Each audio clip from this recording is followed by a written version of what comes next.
Hello everyone! Good morning! Ito po si Charching ng Succulent Davao and welcome sa ating YouTube channel. And for today's video, so heto guys yung update sa ating crested euphorbia. And then, medyo kakaiba yung kulay nila ngayon. Dark green. So, pasensya na po sa ating light kasi hindi ko napansin na medyo dark yung ating camera. So, yan guys. And then, medyo lush na po yung ating crested euphorbia. And then, mamaya ay mag-update ako ng ating mga cactus and succulent dito na area. So, kakatapos lang pong mag-ulan dito sa ating location. So, basang-basa po yung ating mga cactus ngayon. So, meron na naman akong ginawa dito sa ating mga halaman. So, kanina ay nakita ko na medyo may space pa yung ating area. So, yan guys yung looks ng ating third flat dito na portion. So, meron akong bagong nilagay dyan sa ating flat na yan. Hindi siya masyadong kita kasi yung kulay niya ay green. So, lapitan natin guys yung ating plant. So, heto yung dinagdag ko dito na portion. Ayan. Medyo hindi pa maganda yung kulay niya kasi nasa galing to sa natin dun sa ICU area. Kasi napansin ko kanina medyo matataas na sila. And then, ayan, naisipan kong i-cut na itong ating Milotii ata to guys. Yan. So, heto yung ating Milotii.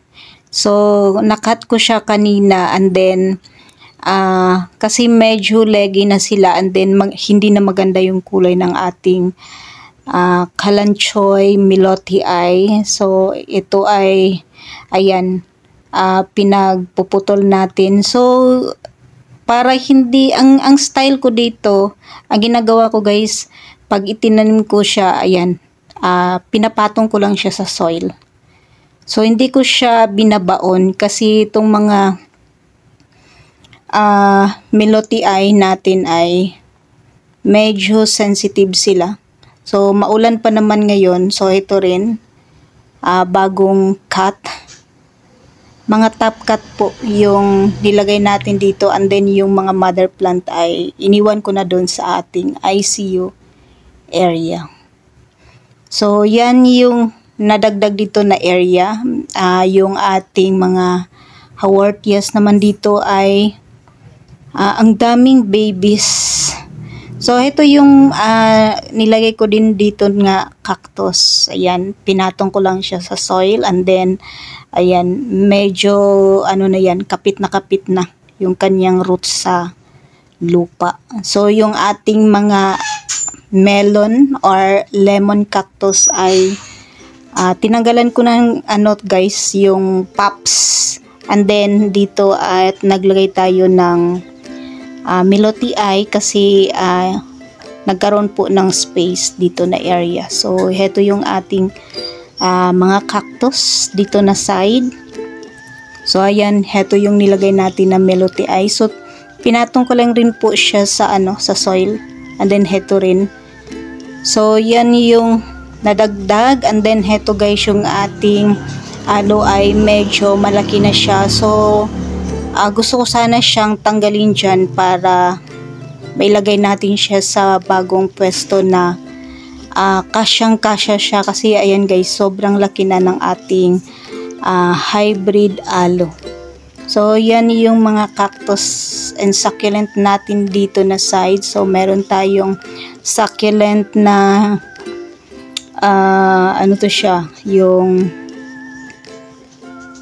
mga Graptophyllum, Darly Sunshine, Ghosty.